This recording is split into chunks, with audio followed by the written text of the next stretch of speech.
A'udhu billahi minash shaitanir rajeem. Bismillahir rahmanir rahim. We were talking with reference to Saad, Sabr, and the prophets that have been mentioned, and the circumstances in which Sabr and patience was needed, and what was the Prophet Muhammad sallallahu alaihi wasallam asked to do. That was Sabr, and we tried to prove that the big Saad in the beginning actually refers to Sabr, and Sabr is the word with which it begins. So Saad begins the word Sabr, and the whole story is a combination of the stories of Prophet who were known epic patient, epic holder of patience. So we were in the last part of it, we were talking about Ayub alayhi salam, and we know that he is known for his sabr. And in the verse number 41, it says, "Wazkur abdana Ayub, is nada rabbahu anni massani shaitanu binusubin wa azab." Remember that Ayub and how the Satan visited him, as he said, and he said, "Oh Allah, the Satan has visited me, and there is a great pain, there is great suffering for me." And then Allah subhanahu wa ta'ala says, وَوَهَبْنَا لَهُ أَهْلَهُ وَمِثْلَهُمْ مَعَهُمْ رَحْمَةً مِنَّا. So Allah subhanahu wa ta'ala says, if you do sabr, there is rahmah to come to you. So there is a reminding for all the people that whoever does sabr for the sake of Allah subhanahu wa ta'ala, he will be rewarded with the blessings of Allah subhanahu wa ta'ala. Later, he has to wait patiently for that. And then it says in the verse number 44, "Inna wajadnahu sabiran na'mal abd innahu awwab." So you see continuously a continuous reference to the sabr of the prophets. Surely we found him a steadfast man. How excellent a servant he was. He was a penitent.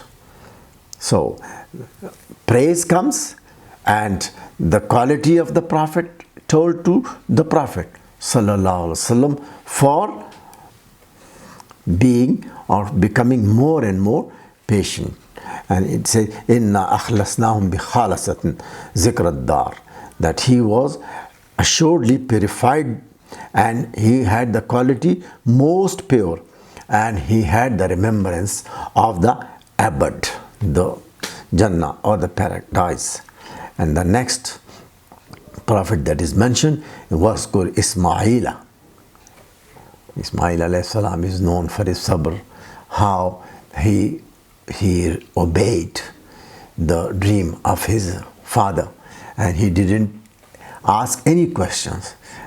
When he asked his father, "If you saw the dream that you are slaughtering me, then I'm ready.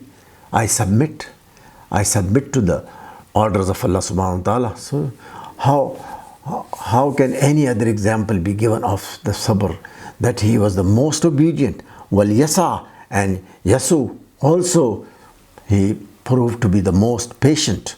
Wazal kifl, and Zal-Kifl also. Kullu min al-akhyar, and they were the chosen one.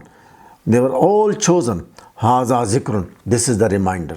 This is the reminding one. Inna lil muttaqina la husna ma'ab, and there is great reward for the people who are following the truth. Haza wa inna lit taghina la sharra ma'ab, and those who deny, they will have the worst of it. So it is like Allah subhanahu wa ta'ala is giving examples to the Prophet sallallahu alaihi wasallam, and asking again and again that there are examples in the history for you to learn from them, because the Prophet Muhammad sallallahu alaihi wasallam was in the early times. As we can see, that was the Meccan period, and that was the most difficult period, and Allah subhanahu wa ta'ala is supporting the Prophet in his life, and every step Allah subhanahu wa ta'ala is taking so that the Prophet remains steadfast. And we saw that the Prophet, of course, he faced all the difficulties. So we note that there is there is a relationship. The whole surah is knit in the theme of salat, sabr, and the sabirin prophets. And another thing that I mentioned is that there is a relationship between salat and the zikr, and also the salat and the sabr. So wasta'inu bis sabri was salat. So take help from sabr and salat. Aqimis salata li zikri. There is a link between salat, sabr, zikr. So everything is so nicely related that, as I said, that there is great relationship between everything.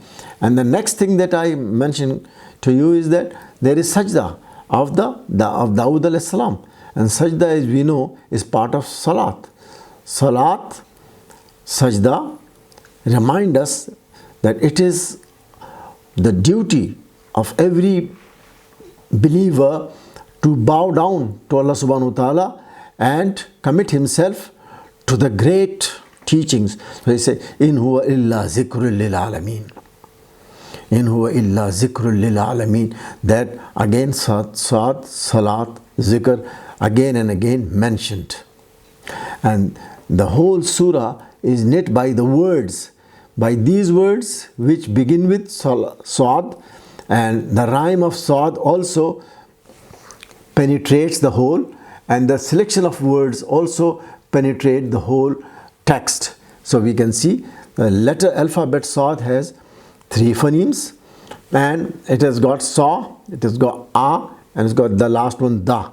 And we note that the whole chapter has got certain words like Yurad in number 6, and we have Manas in 3, Al-Asfat 38, As-Sirat is 44, Al-Jiyad 31. So this is, we see the whole surah continues with the selection of words. And another is Al-Mihad and Nafad, Wa'ad, all rising vowel sound, and the end the sound. All of them make a beautiful combination of the sounds and the sense. And the words such as Sayha, the scream, the great scream, and As-Sirat, the Sa'ad of Sirat, 44. As-Salihat, Sa'ad, again the great job or the great good deeds done by people. Then Safinat. Safinat is the word used for horses, and very interestingly to be noted that the normal words in Arabic is khayl, but here Safinat has been chosen. Why? We can see the selection especially with reference to Sa'ad. So we note that there is a combination of the theme, the selection of words, the selection of characters, the selection of context, everything moving in one direction.